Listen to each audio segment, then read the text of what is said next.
వార్తలకి స్వాగతం. ఈనాటి ముఖ్యాంశాలు. ఏపీ కేబినెట్ భేటీలో ప్రధానంగా రైతాంగ సమస్యలపై సుదీర్ఘంగా చర్చించిన సీఎం చంద్రబాబు. గత ఏడాదితో పోల్చుకుంటే ఈ ఏడాది వివిధ పంటల దిగుబడులు పెరిగాయని సీఎం చంద్రబాబుకి అధికారులు వివరణ.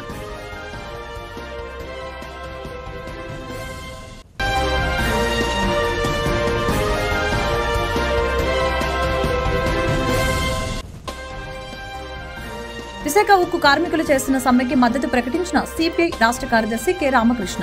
విశాఖ ఉక్కు ఫ్యాక్టరీ ప్రైవేటీకరం కాకుండా కాపాడుకోకుంటే సీఎం చంద్రబాబు ఎన్ని అభివృద్ధి కార్యక్రమాలు చేపట్టినా రాష్ట్ర ప్రజలు నమ్మరుగాక నమ్మరని విమర్శ. గుంటూరు పశ్చిమ నియోజకవర్గ టీడీపీ మినీ మహానాడు ఉత్సాహంగా నిర్వహించారు.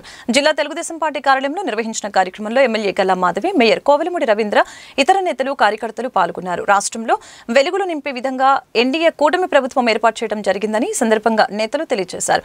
అన్ని వర్గాల సంక్షేమం కూటమి ప్రభుత్వం ద్వారానే సాధ్యమవుతుందని తెలియజేశారు. ఏపీ కేబినెట్ భేటీలో ప్రధానంగా రైతాంగ సమస్యలపై సీఎం చంద్రబాబు సుదీర్ఘంగా చర్చించారు. గత ఏడాదితో పోల్చుకుంటే ఈ ఏడాది వివిధ పంటల దిగుబడులు పెరిగాయని సీఎం చంద్రబాబుకి అధికారులు వివరించారు. విశాఖ ఉక్కు ఫ్యాక్టరీ ప్రైవేటీకరం కాకుండా కాపాడుకోకుంటే రాష్ట్ర ముఖ్యమంత్రి చంద్రబాబు ఎన్ని అభివృద్ధి కార్యక్రమాలు చేపట్టినా రాష్ట్ర ప్రజలు నమ్మరు కాక నమ్మరని సిపిఐ రాష్ట్ర కార్యదర్శి కె రామకృష్ణ వ్యాఖ్యానించారు. విశాఖ ఉక్కు కార్మికుల సమ్మెకి మద్దతుగా ప్రకటించారు.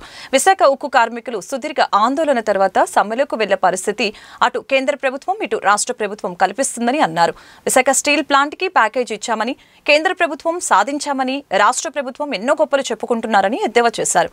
విశాఖ ఉక్కు కార్మికుల సమ్మెను దృష్టిలో పెట్టుకుని ప్రభుత్వం తక్షణమే స్పందించి సమ్మెను విరమింప చేయాలని డిమాండ్ చేస్తున్నట్లు తెలిపారు. విశాఖ స్టీల్ కార్మికులు సుదీర్ఘ ఆందోళన తర్వాత ఇవాళ సమ్మెలోకి పోయే పరిస్థితిని అటు కేంద్ర ప్రభుత్వం ఇటు రాష్ట్ర ప్రభుత్వం రెండు కూడా కల్పించాయి. ఈరోజు ప్యాకేజ్ ఇచ్చాము, ప్యాకేజ్ సాధించాము, ఇచ్చామని వారు, సాధించామని వీరు ఎన్నో గొప్పలు చెప్పుకున్నారు. 11,000 కోట్ల రూపాయలు ప్యాకేజ్ ఇస్తే అందులో 9,000 కోట్ల రూపాయలు మళ్ళీ ఇతరేతర పద్ధతుల ద్వారా మళ్ళీ వెనక్కి లాక్కున్నారు మీరు. ఇవాళ ఏమిటంటే గత 8 మాసాలుగా వారికి సక్రమంగా జీతాలు ఇవ్వడంలో దాదాపు 3,000 మంది కాంట్రాక్ట్ లేబర్ని ఇప్పటికే తొలగించారు. మరో 2,600 మందిని తొలగించడానికి ప్రయత్నాలు చేస్తూ ఉన్నారు. 1,400 మంది పర్మనెంట్ కార్మికులకు వీఆర్ఎస్ ఇచ్చారు. అంటే ఏది ఏమైనా సరే విశాఖ ఉక్కు ఫ్యాక్టరీని ప్రైవేట్ పరం చేయాలి, దీన్ని నిర్మూలించాలనే కంకణం పట్టుకుని కేంద్ర ప్రభుత్వం పనిచేస్తూ ఉంటే దానిపైన రాష్ట్రంలో అధికారంలో ఉన్న ముఖ్యమంత్రి చంద్రబాబు నాయుడు గారు ఆయన పట్టించుకోవడం లేదని మాత్రం స్పష్టంగా చెప్పవచ్చు. ఇవాళ అటు పర్మనెంట్ కార్మికులు ఇటు ప్రైవేట్ కాంట్రాక్ట్ కార్మికులు వారందరూ కూడా సమ్మెలోకి పోయే పరిస్థితి మీరే కల్పించారు. కాబట్టి ఏమంటే నేను గ్యారంటీగా చెప్తా ఉన్నా, ఇవాళ కేంద్రంలో రాష్ట్రంలో అధికారంలో ఎన్డీఏ ప్రభుత్వం వల్ల డబుల్ ఇంజన్ సర్కార్ అని మీరు ఏదైతే మీరు ప్రచారం చేసుకున్నారో అది పేపర్ మీద ప్రచారానికి పనికొస్తూ ఉంది తప్ప ఏమాత్రం కూడా రాష్ట్ర ప్రయోజనాలు కాపాడడం లేదు. ముఖ్యమంత్రి గారు ఎంతసేపు ఉన్నా సరే అమరావతి, పోలవరం దాని గురించే మాట్లాడుతూ ఉన్నాడు తప్ప విశాఖ ఉక్కు ఫ్యాక్టరీ గురించి 10 మాసాల కాలంలో ఒక్కసారైనా మాట్లాడాడని నేను అడుగుతాను. పైగా ప్రైవేట్ ఫర్మ్ చేస్తాము, వాళ్ళకి ఉచితంగా భూములు ఇస్తాము, నీళ్లు ఇస్తాము, కరెంట్ ఇస్తామని చెప్పి ఉదరగొడతా ఉన్నాం. ఈజ్ ఆఫ్ డూయింగ్ బిజినెస్ అని చెప్తా ఉన్నాం, మిట్టల్ ఫ్యాక్టరీ అని చెప్తా ఉన్నాం. కానీ ఇవాళ పోరాడి సాధించుకున్న ప్రాణత్యాగాల బలిదానంతో సాధించుకున్న ఫ్యాక్టరీని ఇవాళ దాన్ని మూసేస్తూ ఉంటే దానిపైన మాట్లాడకపోవడం అనేది శోచనీయము. ఇవాళ వర్కర్స్ సమ్మెను దృష్టిలో ఉంచుకుని తక్షణమే ప్రభుత్వం స్పందించాలి, వారి సమ్మెను నివారించి దాన్ని ప్రైవేట్ పరం కాకుండా దాన్ని కాపాడడానికి ముందుకు చర్యలు చేపట్టాలని డిమాండ్ చేస్తూ ఉన్నాం. అదేవిధంగా కార్మికులకు మద్దతుగా వామపక్ష పార్టీల ఆధ్వర్యంలో రేపు విజయవాడ నగరంలో మేము వారి సంఘీభావ ధర్నా కార్యక్రమాన్ని కూడా నిర్వహిస్తూ ఉన్నాం. ప్రభుత్వమే ముద్దాయిగా నిలబడుతుంది. విశాఖ స్టీల్ ఫ్యాక్టరీని కాపాడుకోకపోతే మొత్తం చంద్రబాబు నాయుడు ఏం చేసినా, ఏం అభివృద్ధి మాటలు చెప్పినా ప్రజలు నమ్మరుగాక నమ్మరు. కాబట్టి ప్రభుత్వం స్పందించాలని చెప్పి సిపిఐ తరఫున డిమాండ్ చేస్తారు. తెలుగుదేశం పార్టీకి పునాది బలం శక్తి కార్యకర్తలేనని దార్శనికులు సీఎం చంద్రబాబు నాయకత్వంలో ఏపీ సమగ్ర అభివృద్ధి పేదల అభ్యున్నతితో పాటు కార్యకర్తల సంక్షేమానికి కూడా టీడీపీ పెద్దపీట వేస్తుందని మైలవరం శాసనసభ్యులు వసంత వెంకట కృష్ణ ప్రసాద్ పేర్కొన్నారు. దేశంలో ఎక్కడా లేని విధంగా ఆంధ్రప్రదేశ్ రాష్ట్రంలో రికార్డు స్థాయిలో సంక్షేమ పథకాలని అమలు చేస్తున్నారని అన్నారు. సంక్షేమ పథకాల అమలుకి పునాది వేసింది ఎన్టీఆర్ అని గుర్తు చేశారు.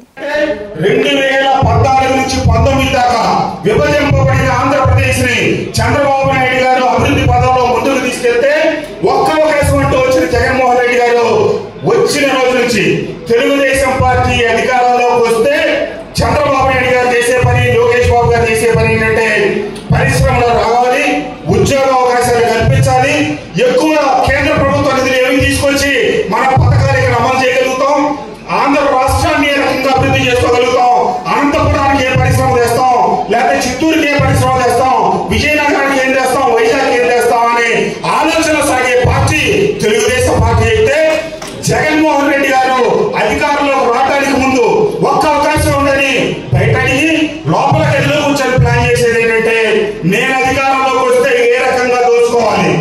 ఇసుక పాలసీ భారతదేశ చరిత్రలో ఎవరైనా చూసారా? మద్యం పాలసీ భారతదేశంలో ఎవరైనా చూసారా? కావాలని చెప్పి ముందుగానే పథకం ప్రకారం దాదాపుగా 400 కిలోల బంగారం వాళ్ళు కొని కమిషన్ రూపంలో తీసుకున్నారంటే ఈ రోజు కేసులు పెడతా ఉంటే ఒక సామాజిక వర్గం మీద కక్ష పెట్టారు. ఇది మరి ఆ రోజు 2019 నుంచి 24 దాకా రెడ్డి సామాజిక వర్గం మీద, తెలుగుదేశం వర్గీయుల మీద ఎన్ని దాడులు చేశారు, దౌర్జన్యాలు చేశారని చెప్పి నేను ప్రశ్నిస్తా ఉన్నా.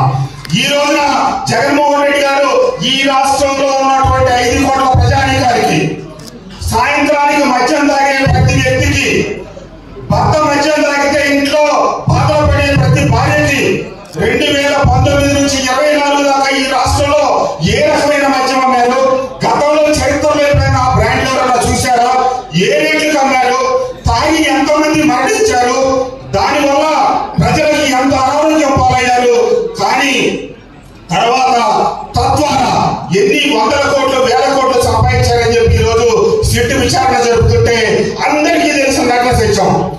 తూర్పున సూర్యుడు ఎలా ఉదయిస్తాడో, పడమట సూర్యాస్తమయం ఎలాగవుతుందో జగన్మోహన్ రెడ్డి గారు చేసిన మద్యం కుంభకోణం అంత వాస్తవం, అంత నిజం. అది రాష్ట్రం మొత్తానికి తెలిసినటువంటి యూనివర్సల్ ట్రూత్. కానీ ఆ వాస్తవాన్ని రోజు సిట్టు వెలికి తీస్తా ఉంటే దానికి రాజకీయం పురుగుతా ఉన్నారు, గగ్గోలు చేస్తా ఉన్నారు. కాబట్టి చట్టం ఎక్కడైనా కదగదు.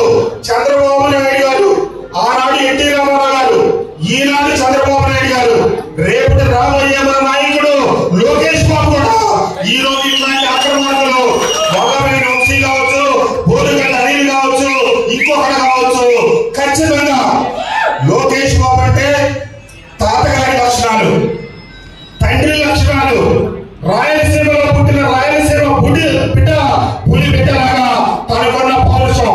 కాబట్టి రాబోయే రోజుల్లో ఈ అక్రమార్కుల పాలిట తెలుగుదేశం పార్టీ ఖచ్చితంగా కఠినంగానే ఉంటుందని చెప్పి తెలియజేస్తూ పడిన కష్టానికి ప్రతిఫలం దక్కుతుందని అనటానికి greening and beautification corporation chairman గా బాధ్యతలు స్వీకరించిన సుగుణమ్మ ఉదాహరణ అని మంత్రి కొల్లు రవీంద్ర పేర్కొన్నారు. గతంలో శాసనసభ్యులుగా తిరుపతి ప్రజలకు సేవలు అందించిన సుగుణమ్మకి ఇప్పుడు రాష్ట్ర వ్యాప్తంగా సేవలు అందించే అవకాశం ముఖ్యమంత్రి చంద్రబాబు నాయుడు కల్పించారని చెప్పారు. ఓం నమో వెంకటేశాయ. ఈరోజు నేను తిరుపతి మాజీ శాసనసభ్యురాలుగా నాకు సముచిత స్థానం కల్పించినటువంటి మన జాతీయ పార్టీ తెలుగుదేశం పార్టీ అధ్యక్షులు, మన ఆంధ్రప్రదేశ్ రాష్ట్ర ముఖ్యమంత్రి వర్యులైనటువంటి శ్రీ నారా చంద్రబాబు నాయుడు గారికి, అదేవిధంగా మరి మన ఉప ముఖ్యమంత్రి అయినటువంటి పవన్ కళ్యాణ్ గారికి, అదేవిధంగా మన జాతీయ పార్టీ తెలుగుదేశం పార్టీ ప్రధాన కార్యదర్శి అయినటువంటి నారా లోకేష్ బాబు గారు, రాష్ట్ర అధ్యక్షులైన పల్లా శ్రీనివాసరావు గారు, అదేవిధంగా మా ఇన్ఛార్జ్ మినిస్టర్ గారు అయినటువంటి అనగాల సత్యప్రసాద్ గారు, అదేవిధంగా నాకేదైతే గ్రీనరీ అండ్ బ్యూటిఫికేషన్ చైర్మన్గా నాకు పదవి బాధ్యతలు అప్పచెప్పారో, మున్సిపల్ శాఖకు సంబంధించినటువంటి మున్సిపల్ శాఖ మంత్రివర్యులు నారాయణ గారికి, వారందరికీ కూడా మరీ ముఖ్యంగా నన్ను అభిమానించేటువంటి మంత్రులకి, శాసనసభ్యులకి, నన్ను ఎవరైతే మరి ఉన్నత స్థానాల్లో ఉండాలని కోరుకున్నారో ప్రతి ఒక్కరికి కూడా నా హృదయపూర్వక ధన్యవాదాలు, కృతజ్ఞతలు తెలుపుకుంటూ మరి నాకు ఈ రోజున ఈ స్థానాన్ని కల్పించి నాకు ఏ రోజైతే సీటును మనం జనసేనకి త్యాగం చేయాల్సి వచ్చిందో ఆ రోజున మరి నాకు ఇచ్చినటువంటి మాటను ఈ రోజున నిలబెట్టుకొని నాకు గౌరవంగా ఈ గ్రీనరీ అండ్ బ్యూటిఫికేషన్ శాఖను అప్పగించి రాష్ట్ర వ్యాప్తంగా కూడా మరి రాష్ట్రాన్ని పచ్చగాను సుందర ఆంధ్రప్రదేశ్ రాష్ట్రంగా, వికసిత్ ఆంధ్రప్రదేశ్ రాష్ట్రంగా తీర్చిదిద్దడానికి నన్ను కూడా భాగస్వామ్యం చేసినందుకు నేను వారి అందరికి కూడా సర్వదా కృతజ్ఞతతో వారికి మరి నా వందనాలతో వారందరికీ కూడా కృతజ్ఞతలు తెలుపుతున్నాను. ముఖ్యంగా ఈ రోజున తిరుపతి నుంచి మరి అదేవిధంగా ఇక్కడ విజయవాడ నుంచి కానివ్వండి, మరి అన్ని జిల్లాల నుంచి కూడా ఉన్నటువంటి తెలుగుదేశం పార్టీ కుటుంబ సభ్యులు, అభిమానులు, అదేవిధంగా ముఖ్యంగా తిరుపతి నగర తెలుగుదేశం పార్టీ కుటుంబ సభ్యులంతా కూడా ఇచ్చేయడం జరిగింది. మరి అదే కాకుండా రాష్ట్ర వ్యాప్తంగా కూడా మరి ఏదైతే ఈ గ్రీనరీ అండ్ బ్యూటిఫికేషన్ శాఖకు సంబంధించినటువంటి అధికారులు కానివ్వండి, అదేవిధంగా మంత్రిత్వ శాఖలు కానివ్వండి, అందరూ కూడా నన్ను ప్రోత్సహించి మరి ఈ పదవిలో ఉండడానికి, ఈ పదవికి మరి గౌరవాన్ని, ఉన్నత స్థానం కల్పించినందుకు వారందరికీ కూడా నా హృదయపూర్వక ధన్యవాదాలు తెలుపుకుంటూ అందరికి కూడా నాకు ఇచ్చినటువంటి ఈ శాఖను, నాకు ఇచ్చినటువంటి చాలా సంతోషం. 2 నిమిషాలు మన సుగుణమ్మ గారు అర్బన్ గ్రీన్ కార్పొరేషన్ చైర్మన్గా మరి ప్రమాణ స్వీకారం చేసుకుని ఈరోజు బాధ్యతలు తీసుకున్నందుకు వారికి ముందుగా నా హృదయపూర్వక శుభాకాంక్షలు తెలియజేస్తాను. మరి వారి కుటుంబం గురించి నాకు మొట్టమొదటి నుంచి కూడా నేను ఫస్ట్ టైం ఎమ్మెల్యే అయ్యి మంత్రి అయిన దగ్గర నుంచి కూడా మామయ్య గారి దగ్గర నుంచి కూడా చాలా ప్రేమగా, ఆప్యాయంగా రమణ గారు కానీ వారైతే చాలా ఒక కుటుంబ సభ్యుడిని ప్రోత్సహించినట్టుగా నన్ను ప్రోత్సహించారు. అలాగే ఇతను ఉన్నా కూడా నేను ఎప్పటికీ గుర్తున్నటువంటి విషయం ఏంటంటే అక్కడ కొన్ని వైన్ షాపుల విషయంలో హాస్పిటల్లో ఉండి ఆ క్యాండిల్ పెట్టుకునే నా దగ్గరికి కూడా పేషెంట్కి వచ్చినటువంటి సందర్భాన్ని నేను ఎప్పటికీ మర్చిపోలేను. ఆయన పేరు తిరుపతి అంటే మొట్టమొదటి గుర్తొచ్చేది రమణ గారే. రమణ గారు నా దగ్గరికి వచ్చినటువంటి ఆ క్యాండిల్తో ఉన్నటువంటి అది ఇప్పటికీ నాకు అలా గుర్తుండిపోతుంది. అలాగే వచ్చినప్పుడల్లా కూడా మరి సుగుణమ్మ గారు చాలా ప్రేమగా, ఆప్యాయతగా ఇంటికి పిలవడం, లేకపోతే నేను ఎక్కడున్నా అక్కడికి వచ్చి విష్ చేయడం ఎప్పుడు కూడా వాళ్ళ అదని మర్చిపోను. మరి మొన్న కొన్ని పొత్తుల కారణంగా మరి టికెట్ త్యాగం చేశారు. కానీ తిరుపతి గెలిపించినందుకు మీ అందరికి కూడా సుగుణమ్మ గారి తరఫున మీ అందరికి కూడా ఈ సందర్భంగా శుభాకాంక్షలు, అభినందనలు తెలియజేస్తా ఉన్నాను. అలాగే వారు ఎమ్మెల్యేగా మరి ఎక్కడ తిరుపతిలో ఏ ఒక్క ఇబ్బంది వచ్చినా వారు చేసినటువంటి సేవలు, కృషి తిరుపతి ప్రజలు ఎప్పటికీ గుర్తుంటాయి. మరి ఇప్పుడు రాష్ట్రం అంతా సేవ చేసే మీకు అవకాశం మీకు వచ్చింది. ఇంతకుముందు మీరు తిరుపతికే చేశారు, ఇప్పుడు రాష్ట్రం అంతా చేయాలి. మీ అర్బన్ గ్రీన్ కార్పొరేషన్ ద్వారా ఒక చక్కటి అర్బన్ ఏరియాస్లో గ్రీనరీ డెవలప్ చేయడానికి మీ వంతు కృషి తప్పకుండా ఉంటుంది. మా సపోర్ట్ ఎప్పుడూ ఉంటుందని మరొకసారి తెలియజేసుకుంటూ శుభాకాంక్షలు తెలియజేస్తున్నాను. కేంద్రంలోని నరేంద్ర మోదీ ప్రభుత్వం ఉత్పత్తి రంగాన్ని కార్పొరేటర్లకు కట్టబెట్టాలని చూస్తుందని ఆంధ్రప్రదేశ్ రైతు కూలీ సంఘం ఉపాధ్యక్షులు వై కేశవరావు, ఐఎఫ్టియు రాష్ట్ర ప్రధాన కార్యదర్శి ఎం రామకృష్ణలు ఆరోపణలు చేశారు. అనేక పోరాటాలు చేసి కార్మికులు సాధించుకున్న చట్టాలని నిర్వీర్యం చేస్తే 15 గంటల పని చేయవలసి వస్తుందని అనుమానాలు వ్యక్తం చేశారు. కేంద్ర ప్రభుత్వ కార్మిక, కర్షక వ్యతిరేక విధానాలకి వ్యతిరేకంగా పిలుపునిచ్చిన సార్వత్రిక సమ్మె జూలై 9కి వాయిదా వేయడం జరిగిందని చెప్పారు. అందులో భాగమే ట్రేడ్ యూనియన్లు 100 సంవత్సరాల నుంచి సాధించుకున్నటువంటి కార్మిక చట్టాలన్నీ రద్దు చేసి 4 కోట్లుగా తీసుకొచ్చింది. వాటిని ఎప్పటికప్పుడు అమలు పరచడానికి సిద్ధమవుతూ ఉంది. అవి అమలు పరిస్తే 15 గంటల రోజులు పనిచేయాల్సి వస్తుంది. పర్మనెంట్ ఉద్యోగాలలో ఏటా ఒక్కసారి పునర్మించుకోవాల్సినటువంటి అవసరం ఉంది. అన్ని తాత్కాలిక ఉద్యోగాలే.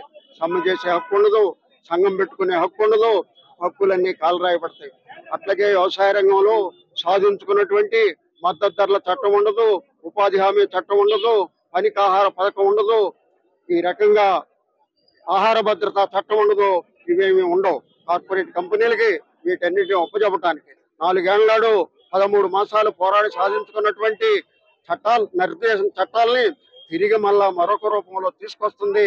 కార్మిక వర్గానికి, రైతాంగానికి, మొత్తం దేశ ప్రజానికానికి ద్రోహం చేస్తూ ఉన్న మోడీ ప్రభుత్వం. అందుకే ఈ రోజున మళ్ళా వాటిని అమలుపరచడానికి సిద్ధం అవుతున్నటువంటి ప్రభుత్వానికి వ్యతిరేకంగా కార్మిక వర్గం, కర్షక వర్గం భుజం కలిపి పోరాడాల్సిన అవసరం ఉంది. 4 సంవత్సరాల నాడు 13 సంవత్సరాలు జరిపిన పోరాటమే కాదు, అంతకంటే ఎనుమెక్కిలి పోరాటం జరపాల్సినటువంటి అవసరం నేడున్నది. అందుకే కార్మిక వర్గం పారిశ్రామిక వాడలన్నింట విస్తృతంగా ప్రయాణం చేయాలి. జూలై 9కి వాయిదా వేయటం అంటే పోరాటాన్ని వాయిదా వేయటం కాదు, కొంత సమయం తీసుకోవటం, మొత్తం కార్మిక వర్గాన్ని సమాయత్తం చేయాలా, వాడల మీటింగ్ పెట్టి కదిలించాలా. అట్లాగే రైతాంగం కూడా గ్రామాన రైతుల్ని, కౌలు రైతుల్ని, వ్యవసాయ కార్మికుల్ని మొత్తాన్ని కదిలించి రైతు సంఘాలు, ట్రేడ్ యూనియన్లు భుజం కలిపి పోరాడితేనే ఈ ప్రమాదాన్ని నుంచి ఎదుర్కోగలుగుతాం, ఈ ప్రభుత్వాన్ని గద్దెదించగలుగుతాం. అందుకు సమాయత్తం అవ్వాలి. ఈ రోజు ఈ ధర్నాలో పాల్గొన్నటువంటి కార్మిక వర్గానికి మరొకసారి ధన్యవాదాలు తెలియజేస్తూ సెలవు. వై కేశవరావు, ఉపాధ్యక్షుడు, ఆంధ్రప్రదేశ్ రైతు సంఘం. దేశవ్యాప్తంగా ఈ రోజు సార్వత్రిక సమ్మె జరగవలసినటువంటి అవసరం ఉంది. అది సకల జనుల సమ్మెగా, గ్రామీణ ప్రాంతాల ఆర్తాలుగా, అలాగే 100కి 89% ఉన్నటువంటి అసంఘటిత రంగ కార్మికులంతా కూడా ఒక తాటి మీదకి వచ్చి కేంద్ర రాష్ట్ర ప్రభుత్వాలు అనుసరిస్తున్నటువంటి రైతు కార్మిక వ్యతిరేక విధానాలకు వ్యతిరేకంగా పెద్ద ఎత్తున ఆందోళన చేయడానికి సిద్ధమవుతున్నటువంటి తరుణంలో దేశంలో ఉన్నటువంటి పరిస్థితుల్ని కార్మిక సంఘాలకు సమీక్షించి ఆ సమ్మెని జూలై 9వ తారీఖుకి వాయిదా వేయడం జరిగింది. జూలై 9వ తారీఖున జరిగేటువంటి సమ్మె కార్మిక వాడల్లో, వివిధ ప్రాంతాల్లో, అలాగే అసంఘటిత రంగ కార్మికులంతా కూడా పెద్ద ఎత్తున కదలడానికి సిద్ధమవుతూ ఉన్నారు. ఈ రోజు నరేంద్ర మోడీ ప్రభుత్వం కార్మిక చట్టాలని 4 లేబర్ కోడ్లుగా తీసుకొచ్చి కార్మికులు ఉత్పత్తి చేస్తున్నటువంటి శ్రమని, సంపదని కార్పొరేట్ కంపెనీలకు దారదత్తం చేయడానికి 4 లేబర్ కోడ్లు తీసుకొస్తా ఉన్నాయి.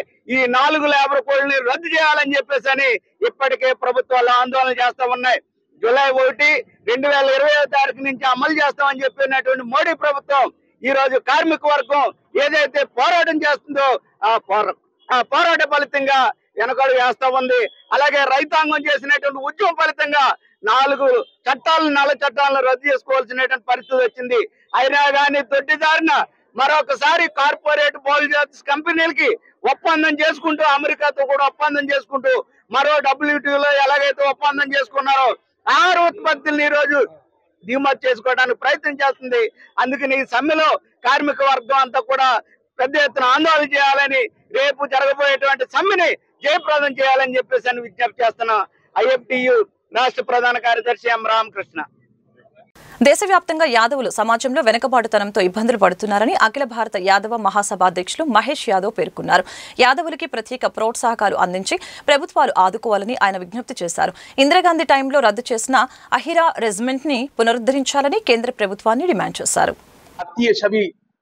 मेंबर्स को निवेदन करता हूं कि जाति गणना के कॉलम में जो कॉलम जाति का आएगा उसमें सभी लोग समाज के यादव अपना लिखें, जिससे कि हमें पता चले कि हमारे राष्ट्र में यादवों की जनसंख्या कितनी है।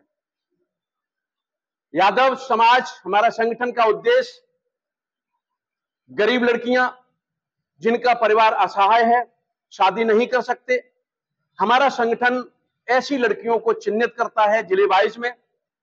मैं अपने जिलाध्यक्ष विजयवाड़ा के सभी पदाधिकारियों से भी निवेदन करना चाहता हूं आपके माध्यम से कि वो ऐसे लड़कियों को चिन्हित करें जिनकी शादी करने लायक वो परिवार नहीं है, उनके नाम नोट करें और एक सामूहिक शादी करना चाहते हैं विजयवाड़ा में, आंध्र प्रदेश में जहां भी भाई लाखा जी चिन्हित करेंगे। हमने अभी राजस्थान में 151 गरीब लड़कियों की शादी की, एक ही मंच के माध्यम से, एक ही प्रोग्राम में सामूहिक शादियां हुई। दूसरा हमारा उद्देश्य है कि जो बालक पढ़ने में तेज हैं और आर्थिक स्थिति से कमजोर हैं, ऐसे बालकों को भी चिन्हित किया जा रहा है। और हमारे साथ संगठन में ऐसे ऐसे लोग जुड़े हुए हैं जिनके कॉलेज चलते हैं। हम हर कॉलेज को 15-20 लड़के गोद में देते हैं, जिनकी पढ़ाई लिखाई से लेकर के खाना पीना सारा खर्चा वो कॉलेज उठाता है। ऐसे कई हमारे उद्देश्य हैं संगठन को लेकर के। आज हमारा संगठन 22 प्रदेशों में एक ब्लॉक स्तर पर काम कर रहा है। मेरी उम्मीदें यही हमारे अपने संगठन से कि संगठन को मजबूत करते हुए स्थिति को कैसे हम, आर्थिक स्थिति को कैसे हम समाज को उठाएं, उस पर भी हम गहर चिंतन कर रहे हैं। लोग कहते हैं कि समाज के संगठन में संस्कार की कमी संगत के ऊपर डिपेंड करती है कि अगर संगति, व्यक्ति कहां बैठता है, किसके साथ बैठता है, किसके साथ उसका बोलचाल रहता है, वो व्यक्ति कैसा है, उसी आधार पर वो व्यक्ति के आचार विचार हो जाते हैं। संगति पर भी हम लोग जोर दे रहे हैं, शिक्षा पर भी जोर दे रहे हैं। शिक्षा ऐसी नहीं होनी चाहिए कि शिक्षा से केवल हम IAS, IPS, PCS बन जाए। शिक्षा ऐसी होनी चाहिए कि यदि कोई लेख लिख रहा है कि रावण के 10 शीश थे, कैसे थे, असंभव, हम उस पर भी चर्चा करें और उसका एक आधार अंश निकाल करके देखें कि वे थे या नहीं थे, बहस करें। शिक्षा का मतलब यह नहीं कि जो आपने लिख दिया मैंने मान दिया। हम उस शिक्षा को उच्च स्तर शिक्षा पर लाना चाहते हैं। हम जन्म से लेकर मरण तक में एक ज्योतिषी जो कक्षा 5 फेल होता है। ఈ రాష్ట్రంలో మొన్న జరిగిన ఎన్నికల్లో యాదవులు తెలుగుదేశం పార్టీని అత్యధిక మెజార్టీతో గెలిపించడం జరిగింది. యాదవులు ఎంతో ఆశతో ఎదురు చూస్తున్నారు. మాకు ఏదైనా ఒక పొలిటికల్ గా మాకు ఏదైనా అవకాశం కల్పిస్తారు చంద్రబాబు నాయుడు గారని చాలా మంది ఆయన మీద నమ్మకంతో ఉన్నారు. కానీ యాదవులు ఆశించిన రీతిలో ఎక్కడ యాదవులకు పదవులు రాలా. మేము కోరుకుంటుంది ఒకటే, అత్యధిక జనాభా యాదవులున్న ఈ రాష్ట్రంలో యాదవులకి జనాభా ప్రాతిపదికన వారికి రాజకీయాల్లో అవకాశం కల్పించండి. అలాగే ఎడ్యుకేటెడ్ చంద్రబాబు నాయుడు గారు ఈ రాష్ట్రం డెవలప్ అవ్వాలంటే యువకులను ప్రోత్సహించాలని ఆయన నినాదం. అలాగే యాదవులు చాలా మంది యూత్ డిగ్రీలు చదివి బీటెక్ ఎంటెక్ చదివి వాళ్ళు నిరుద్యోగులుగా ఉన్నారు. వారికి అవకాశం కల్పించండి అని చెప్పి ఈ సందర్భంగా నేను చంద్రబాబు నాయుడు గారిని మనవి చేస్తున్నా. అలాగే ఈరోజు మా జాతీయ అధ్యక్షుడు గౌరవనీయులు మహేష్ యాదవ్ గారు ఆయన విజయవాడ రాక సందర్భంగా, అలాగే మా రాష్ట్ర అధ్యక్షుడు లాకా వెంగళరావు యాదవ్ గారు ఈ ప్రెస్ మీట్ ఏర్పాటు. వార్తలు ముగించే ముందు ముఖ్యాంశాలు మరొకసారి. ఏపీ కేబినెట్ భేటీలో ప్రధానంగా రైతాంగ సమస్యలపై సుదీర్ఘంగా చర్చించిన సీఎం చంద్రబాబు. గత ఏడాదితో పోల్చుకుంటే ఈ ఏడాది వివిధ పంటల దిగుబడులు పెరిగాయని సీఎం చంద్రబాబుకి అధికారులు వివరణ.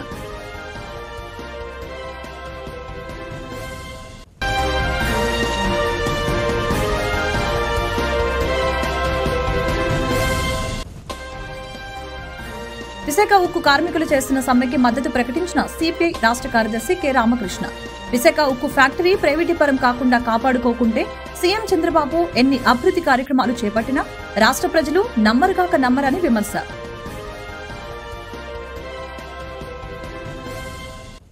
ఈ వార్తలు ఇంతటితో సమాప్తం. మరొక బులెటిన్లో మళ్ళీ కలుద్దాం. నమస్కారం.